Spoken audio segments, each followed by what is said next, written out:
ஒவ்வொருத்தருக்கும் ஏதாவது ஒரு பிரச்சனை இருக்க தான் செய்யும். கஷ்டங்கள்ங்கிறது வரதான் செய்யும். அதை சரி செய்யறதுக்குரிய முயற்சிகளை நம்ம செய்யணும். ஒரு சில பிரச்சனைகளுக்கு எவ்வளோ தான் முயற்சிகள் செய்தாலும் நம்ம அந்த பிரச்சனையிலேருந்து வெளிவர முடியாமல் கஷ்டப்படுவோம். அந்த சூழ்நிலையில் தெய்வமே கதி அப்படின்னு தெய்வ வழிபாட்டில் நம்ம ஈடுபட ஆரம்பிச்சிடுவோம். இப்படி அந்த குறிப்பிட்ட பிரச்சனை தீர்வதற்கு நம்ம வீட்டில் ஏற்றக்கூடிய ஒரு தீபத்தை பற்றி தான் இந்த பதிவில் நம்ம பார்க்க போகிறோம். ஆன்மீக உறவுகள் அனைவருக்கும் என் அன்பான வணக்கங்கள். பொதுவாகவே நம்ம தெய்வ வழிபாடு செய்ய போகிறோம் அப்படின்னா நம் வீட்டில் கண்டிப்பான முறையில் தீபம் ஏற்றி வழிபாடு செய்வோம். கோவிலில் வழிபட்டாலும் நம்ம தீபம் ஏற்றி வழிபாடு செய்வோம் இல்லையா? அந்த அளவிற்கு தீபம் முக்கியமானது. தீபம் எந்த அளவிற்கு பிரகாசமாக இருக்கோ அந்த அளவிற்கு நம்முடைய வாழ்க்கை பிரகாசமாக அமையும்.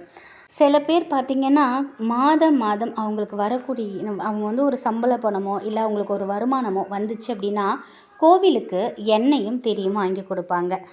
தீபம்ங்கிறது அவ்வளோ சிறப்பு வாய்ந்தது, நம்முடைய பிரச்சனையை தீர்க்க வல்லது. சரி, இந்த தீபத்தை நம்ம எப்படி ஏற்றுவது அப்படிங்கிறத, எந்த கிழமையில் ஏற்றுவதுங்கிறத பார்த்துடலாம். இந்த தீபத்தை செவ்வாய்க்கிழமை, வெள்ளிக்கிழமை, சனிக்கிழமை இந்த 3 கிழமையில் தான் ஏற்றணும். மற்ற நேரத்தில் ஏற்றக்கூடாது. நல்லா நினைவு வச்சுக்கோங்க. செவ்வாய்க்கிழமை, வெள்ளிக்கிழமை, சனிக்கிழமை இந்த தீபத்தை பூஜை அறையில் ஏற்றக்கூடாது அப்படிங்கிறது ரொம்பவே குறிப்பிடத்தகுந்த ஒரு விஷயம். இதையும் மறந்துடாதீங்க. பூஜை அறையில் நம்ம ஏற்றக்கூடிய தீபத்தை எப்பொழுதும் போல் நம்ம ஏற்றிட்டு நம்ம குலதெய்வத்தை, இஷ்ட தெய்வத்தை வணங்கிட்டு அதுக்கப்புறம் இந்த தீபத்தை நீங்கள் ஏற்றணும். இந்த 3 நாட்களில் நீங்கள் எந்த நேரத்தில் வேணாலும் நீங்கள் ஏற்றலாம்.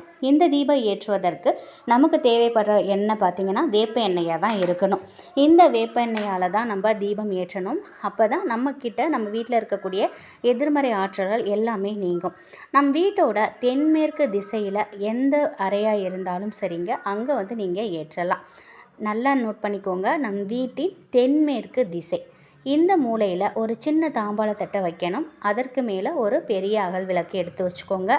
அந்த அகல் விளக்கு நிறைய நீங்கள் வேப்பெண்ணெய் ஊற்றிக்கோங்க. அதில் நீங்கள் பஞ்சத்திரியோ இல்லை உங்கள்கிட்ட இருக்கக்கூடிய திரியை போட்டு நீங்கள் தீபம் ஏற்றணும். இதெல்லாம் ரெடி பண்ணி வச்சுட்டு இந்த எண்ணெயில் நெல்லிக்காய் இருக்குது பார்த்திங்களா, அதோட விதைகள் 6 நீங்கள் போடணும். நெல்லி விதைகள் உங்கள்கிட்ட இருந்தால் அதை சுத்தம் பண்ணி காய வச்சு எடுத்து வச்சுக்கோங்க. உங்கள்கிட்ட இல்லைனாலும் நீங்கள் நாட்டு மருந்து கடையில் கூட நீங்கள் வாங்கிக்கலாம். இப்போ உங்கள்கிட்ட நெல்லிக்காய் இருக்குன்னா அதை சதை பகுதியை எடுத்துகிட்டு அந்த விதைகளை மட்டும் எடுத்து நல்லா கழுவி காய வச்சு அதை நீங்கள் பயன்படுத்திக்கோங்க. அடுத்ததாக நமக்கு தேவையானது வசம்பு பொடி. வசம்பு பொடி ஒரு 2 சிட்டிகை அளவுக்கு நீங்கள் அந்த அகல் விளக்கில் போட்டுக்கோங்க. வசம்பை நீங்கள் வீட்டிலே காய வச்சு கூட நீங்கள் பவுட்ரு பண்ணி நீங்கள் வச்சுக்கலாம். அந்த எண்ணெயில் இந்த தீபம் நீங்கள் ஏற்றணும். இப்போ இந்த 2 சிட்டிகை அந்த வசம்பு பொடியும் போட்டு 6 நெல்லிக்காய் விதைகளையும் போட்டு நீங்கள் தீபம் ஏற்றுங்க. அந்த எண்ணெயில் சின்னதாக அந்த வசம்பு இருக்கு இல்லையா, அந்த கட்டையும் சின்னதாக அந்த எண்ணெயில் நீங்கள் போடணும். வசம்பு பொடியும் போடணும், அந்த சின்ன வசம்பு கட்டையையும் நீங்கள் போடணும். இந்த தீபத்தை ஏற்றிட்டு தீபத்தை பார்த்தவாறு உட்காந்துக்கோங்க. உங்களுக்கு என்ன பிரச்சனை இருக்கோ அதை தீரணும் அப்படின்ட்டு மனதார நீங்கள் நினச்சிக்கோங்க. மனதார நீங்கள் குலதெய்வத்துக்கிட்ட வேண்டிக்கோங்க. ஏதாவது ஒரு பிரச்சனையை மட்டும் மனசில் நினச்சிக்கோங்க. இந்த தீபம் குறைஞ்சது ஒரு 1 மணி நேரமாவது எரியட்டும். நிச்சயமாக 1 மணி நேரம் இந்த தீபம் எரியணும். அடுத்த முறை நீங்கள் தீபம் ஏற்றும் போது அந்த அகல் விளக்கை சுத்தம் செஞ்சு புதுசாக வேப்ப எண்ணெய் ஊற்றி திரி போட்டு நெல்லிக்காய் விதைகள், வசம்பு கட்டை, வசம்பு பொடி இதை நீங்கள் பயன்படுத்திக்கலாம். இப்படி தொடர்ச்சியாக ஒவ்வொரு முறை தீபம் ஏற்றி வச்சு குறிப்பிட்ட அந்த பிரச்சனை தீரணும் அப்படின்னு வேண்டிக்கோங்க. முழு மனதோட உங்கள் குலதெய்வத்தை வேண்டிக்கிட்டு இந்த தீபத்தை ஏற்றிட்டு வாங்க. உங்கள் பிரச்சனை தீரணும் அப்படின்னு நீங்கள் வேண்டுறீங்கல்ல, கண்டிப்பாக வெகு விரைவிலேயே அது உங்களுக்கு தீரும். இப்போ நிறைய பேருக்கு இருக்கக்கூடிய ஒரு முக்கியமான பிரச்சனை கடன் பிரச்சனை, பண பிரச்சனை. கடன் இருக்குது, பணவரவு அதிகரிக்க மாட்டேங்குது அப்படின்னு தான் நினச்சிட்ருக்காங்க.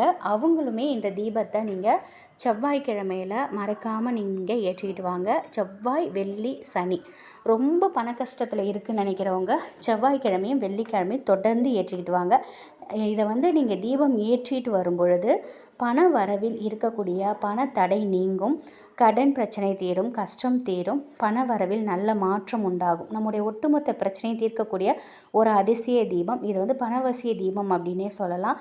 அந்த அளவுக்கு பண வரவில் நல்ல ஒரு முன்னேற்றம் இருக்கும். நம்ம கடினமாக உழைக்கிறோம். நம்ம உழைப்போடு சேர்த்து இது போன்ற வழிபாடுகள் செய்யும் பொழுது நமக்கு நிச்சயமாக நல்ல பலன் கிடைக்கும்.